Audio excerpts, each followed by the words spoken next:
Okay, guys, welcome to the value add webinar of the whole kind of marketing and lead generation section. It's a term that gets thrown about the fitness industry quite a lot. Like you'll probably hear the managing club, other PTs turn around and say you've just got to add value to the people that you're trying to attract and all that type of stuff. So I think it's really good for us to kind of separate this from other webinars and pull it out and kind of give it its own little identity so you can completely understand it. And actually, I'm going to take this off into a different bit of a route today to give you some content really that you can instantly apply to help you add value to your market and actually bring people in with a low barrier of entry, so you can really assess their levels of readiness to buy, readiness to change, their levels of motivation, all of that type of stuff. I'm guessing this is probably going to take around 15-20 minutes, but I normally get that wrong. So I'm hoping for that because I want to keep you engaged throughout.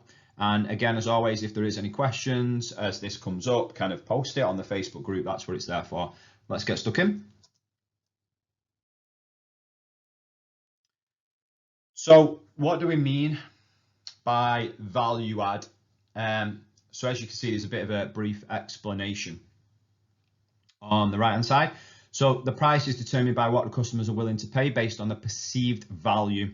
Value is added or created in different ways. A value addition can increase either product's price or value.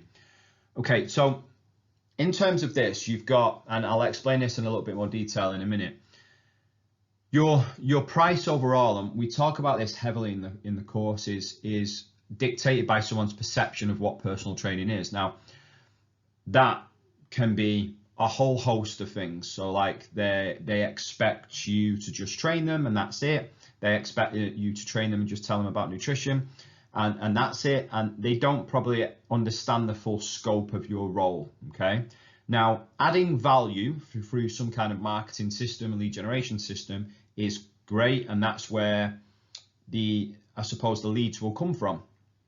And having people understand a little bit more what you do every time they interact with you is really, really key.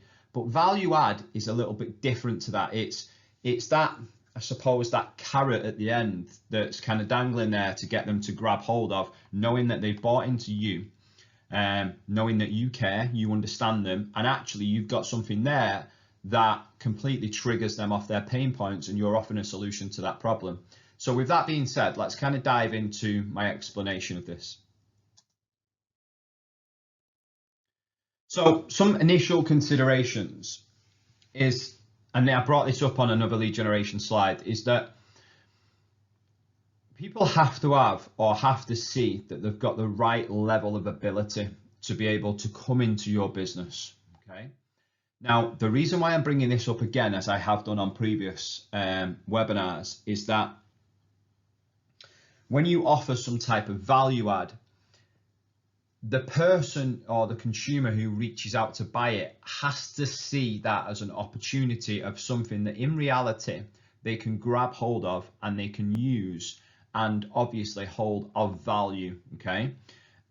But at that point, they need to really understand that it may be out of their depth at that moment in time, but they can work towards using this to get to where they want to be. And that might be a little program. It might be a webinar that you do similar to this to attend that. It might be an ebook that you put out. It might be a video series. It might be a workshop or a seminar. It might be a glute guide. There's tons of things that I could throw at you that soon as they kind of see that and recognize it, not only is it going to trigger them off their pain points, it's always going to make them think, right, well, I'll probably need this. It's to give me a bit of a kick up the backside, and I'm going to try this before I potentially buy personal training. Let me see what this is like first, okay? They need to recognize at that point that they've got the right level of motivation before they buy anything, no matter if it's a low barrier value add product or a low barrier of entry, anything. The full product, the full service, they need to have the right level of motivation. That might have been triggered by New Year, New Me. It might be triggered by a holiday, a wedding, anything like that. So externally motivated triggers with an internally motivated reason behind that. So they're not happy with how they look, what they look like in the mirror, how their clothes fit, how they feel about themselves, how it affects their mood, all of that type of stuff. So that has to play a part before someone is willing to buy even something as cheap as 30, 40, 50 pound of like a value add program. And they have to have the right trigger. I've kind of covered that as well. So what does this look like? So you've seen this before, and you should have kind of sat through the lead generation process webinar by now. So you've started to see kind of how a lead generation system comes to life. Now, what you've got in the top two rows is, as I've mentioned before, is the top row is you creating awareness or attention of you, of the product that you offer, of the service that you deliver, all of that type of stuff. Then on the second row, it's actually at this point, the consumer is interested in what you do and what you deliver because you've helped them, you've gone out of your way to support them, you've taught an amazing class, you've offered them some support, whatever that is, okay? So that is you adding value. So as it says in the title of this slide, it's adding value versus value add. And I want to differentiate these things, okay? So as you can see, the big kind of oval circle around that is you adding value within you as a product or as a service, say they fully bought into you, okay? The difference when it comes to value add, it's then there is a desire for your service, all right, which is that circle there, which is going around. It might be a Facebook group that you deliver, it might be a seminar that you deliver that I've mentioned before, it could be an email series that they sign up to, whatever it may be. I could list 1,000 things, and I've got more on the next page to relate to each kind of two different demographics basically. Now, the reason why it's important to differentiate is because adding value is a build-up of relationship where you gain trust, value, rapport, and understanding of what you do. It starts to give them scope of overcoming their perceptions of you and what a personal trainer does. And then that value add is that, like I keep saying, it's that low barrier of entry. It could be a free entry into a fat loss challenge in a Facebook group. It could be free or paid entry into that, a transformation, a fat loss program, a seminar or a workshop. Like, there's so much that we could list here. But it could act as a value add of either from a free point of view, because we've touched on this before, that unless there's a huge value for your service and there's a massive amount of desire, then you should be still offering information out for free and constant value add for free as well. It's only when you start to gain a true desire for your service that you could potentially throw out cheap, low barrier entry products to really measure if someone is ready to buy and ready to change off the back of some levels of accountability by handing over some money for what you're offering. Okay, so hopefully that gives you a little bit of more of an understanding of differentiating between adding value and what value add is. Okay, so some examples for you. All right, there's quite a lot to go through here, so I'll spend a bit of time on this. So value add, high perceived value but a low barrier of entry. It normally comes at the end of your, as you've just seen, at the end of your kind of marketing system, probably at the 4th, 5th, 6th point of contact that they've come into contact with your product, with you or your service, and so on. So we'll start on the left hand side. So this, let's just really kind of generalize this a little bit, but busy mum of 2, fat loss and tone the goal. Her barriers are time, probably frustrated with the conflicting advice that she sees on social media, has tried and failed at things in the past, normally attends classes, constantly in a rush, plainly because she's dealing with life pressures, work pressures, that type of stuff. So let's have a look at some examples of value add that would be obviously really valuable for her and would really trigger her. So something like a learn to lift workshop, because maybe her frustrations and her fears are that she really wants to lift weights because she knows that's the way forward, but doesn't want the fear of being judged of her doing it wrong, okay? Or the environment that it's in, like she doesn't want to go in the weights room or X, Y, Z, and that could be a learn to lift workshop that is maybe that you put on, I don't know, once a month, that goes through different components and different types of programming to get them comfortable. And you might get them on a subscription basis, like a bit of a hybrid group model that they drop in.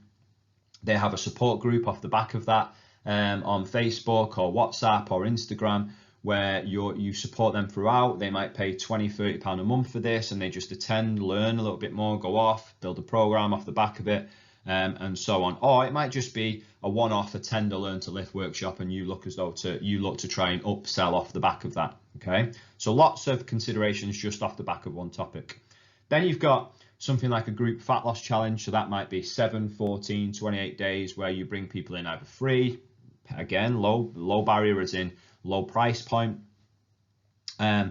You maybe see them once per month or once per week in the gym. It depends on the length of time of that fat loss challenge. They pay a set amount for that, but it's definitely a reduced cost. They achieve results through it, and then you obviously try and upsell off the back of that. It might be an ebook or a video series of Busy Mum's Guide to Weight Loss, because weight loss is talking their language. I understand it's fat loss from our side of things, but we want to talk their language. It might be that you do some kind of glute camp where they pay a subscription, they attend twice per week, or you do it on a one-off or a seminar or a workshop. Again, tons of ideas here that you can earn money off, and also gain a lot more value from clients. You could potentially, thinking about the demographic with a lack of time and potentially a lack of revenue, and maybe they thrive in that sense of belonging in a community. So maybe small group training is something like a product that you want to launch or offer. So then you put a trial in place and maybe do open weeks or an open weekend, one weekend a month, which is maybe you do something like £20 for 20 days access. Like, it could be literally anything. Okay. Beating motivation for mums, so that might be a seminar that you host where you explain, like, motivation is essentially their choice of behaviors at that time and what triggers them, and motivation is just kind of constant. It's up to them that they choose when motivation kind of thrives through their behaviors and through their habits and so on, and their triggers. And maybe you talk through that theory and give them tips on how to support them to stay consistently motivated. And then thinking about self-determination theory and stuff like that, in that if you've not read or heard anything like that before, then read up on it, because it will really help you with coaching. It might be, and this has been robbed off one of the Pure Gym PTs that I've come across on an advanced course recently, where they've done a first £5 to fat loss, which is like a bit of an ebook, which is going down fantastically well with this type of demographic. Because sometimes that's all they need to give them a kick up the backside and get them motivated, because as soon as they lose that £5, then they've got that competence and confidence to kind of carry on with that. So they're just kind of some options, and again, they could be monetized, but I would strongly recommend that at a low barrier, for example, so a low price point, as I keep stressing, and so on. Let's flip that into the other side. So you've got Manding a Mum on the left hand side, as you would have come across in the business course by now, the foundation course, and then you've got Busy Bill on the right hand side. Okay, which is kind of same frustration, same kind of barriers. So time is probably a massive barrier here. Always being on the go, probably traveling a hell of a lot. Confidence maybe as well, because they want to get a bigger, leaner, feel more muscular, feel more confident within themselves, and so on. So same barriers. This is a similar demographic that I've had within my personal training industry, so I kind of know this quite well.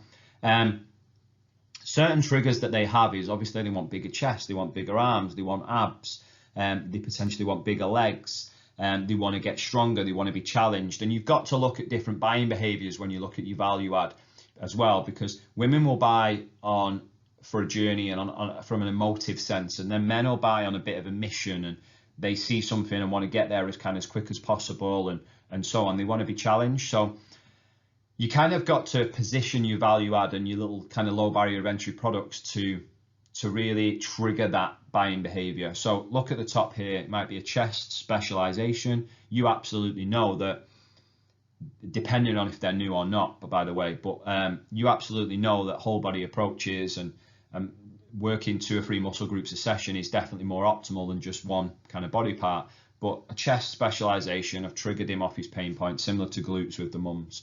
Then you've got, you might do an ebook or a video series on beating the bro split and explain to them how they set up their program, and they pay for that, and that's their first kind of entry into their business, where they've really shown a desire in your service, and then you can really pick them off after that. It might be a leg specialization, and so on, that helps them kind of build their legs, know how to, because they might be really frustrated with that they've tried for years and they failed at it, and so on. It might be something that you offer, like an online program, which is, say, a one-off fee, or it comes with some group support which is like, I don't know, I've put in here like an average to athlete program, because that kind of goes back to maybe they played sport, should I say, in the past, and the thought of them being athletic again really triggers them wanting to buy that, and again brings them into your business at a low barrier. That may be supported with, like I've just said, like a Facebook group where there's a community of guys going through the programs. They're updating the group with videos of their lifts, for example. You might be putting in there some challenges on AMRAPs and EMOMs, and you're doing measuring rounds, so you can do that competitive element and so on. That really works well for a low barrier point of view. You might do, again, small group training trial, but you might name it like a bit of a CrossFit version, because again, it's becoming huge and some of the guys are getting a little bit bored with the whole bodybuilding bro split side of things, so it might really tick that box and they don't have to then go and find a CrossFit box to do this type of stuff. But it's entry level into your business, because you know what it's like when you've got a lot of people coming into a small group training or a big group kind of training perspective. There's always 1, 2, 3 guys who want that little bit more personalized support and more frequency once they've got to know you a little bit more, so they know they're spending money in the right place.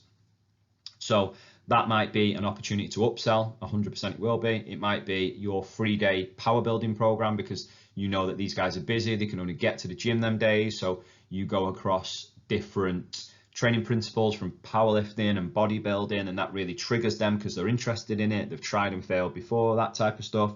And again, low barrier, it might be free, it might be paid, up to you. 5-step guide to abs, like it's just completely endless, and all of them could be free, all of them could be paid. It's entirely up to you how you go about it. But in the bigger picture, what you're trying to do is measure how desirable your service is by getting them to buy or come into these things before bringing them into your business on a one-to-one basis, or into an additional product.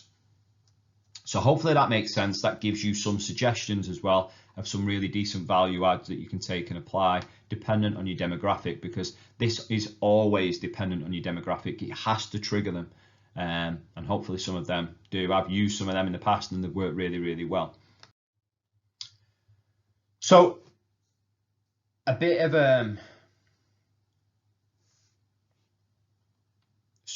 a summary on this section.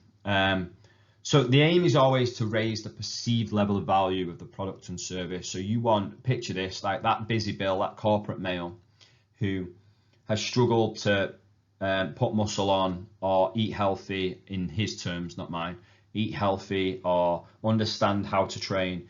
And you've offered him that 3-day power building program, really bought into it, started to ache from it, because you know that's a measure of them succeeding in their minds. And then off the back of it, they're like, wow, I can get these results from just this 3-day program. Imagine what it's like personal training with Ant, and so on. So that'll really support and help you then to be able to upsell off the back of it. But that'll come off the how good your communication is before, during, and after. The value add comes off the back of adding value. And I've touched on that before and shown you how to differentiate with that. It comes with time. It's the offering at the end. And don't get me wrong, it doesn't always have to work with them having to buy this, but what's really good about having a value add in is it gives you the opportunity to measure their accountability and adherence on something like a program that you've given them, on something like the nutrition support that you've given them, on attending a workshop and applying the information, which means if they've got that off you and they've applied it and they've been consistent with it, they're going to probably be a really good client to have in your business. So upselling to them, the likelihood of them getting results off the back of it is huge. So then that's fantastic for you. It should be a huge trigger point or need for your market. We've just touched on that on the previous slide and give you examples. The follow-up is crucial in terms of meeting motivation and readiness to change where it's at. So again, going back to the busy Bill, like following up on the power building program, maybe putting a bit of, when you put in the Facebook group, maybe doing a bit of a live Q&A on questions, maybe doing video tutorials, emailing them, making it personalized, using MailChimp to do that. Just be essentially all over them until they get to the point of going, right, actually, I'm doing all right on my own, but I know I need that extra level of accountability. So I'm really interested now in what personal training looks like with you and so on. Really important when you put any product or any new offer into your business or any new kind of service offering to have some kind of communication plan. whether that's before, during, and after, and you're sending emails, there's social media support, you might do text, like whatever that may be. It's just really important. It can't just be that someone buys a program and then you just wait until they come to you for asking for personal training. Although that is a good way of kind of assessing their readiness to change and motivation and so on, sometimes people will need that kind of constant communication to keep them engaged. And then the last kind of question that I'm going to leave you on is, once you've found out what this is and how you're going to add it into your service, how are you going to upsell from that? What's the process? What type of support would you potentially need from that? And if you do need support, as always, off the back of this webinar, then that's in the Facebook group, and that's what it's for. So hopefully you've enjoyed this. It's give you a little bit of context behind what this whole value term is when it comes to differentiating, adding value and value add. And hopefully that's helped give you some ideas if you've got them demographics in your business. Thanks, guys.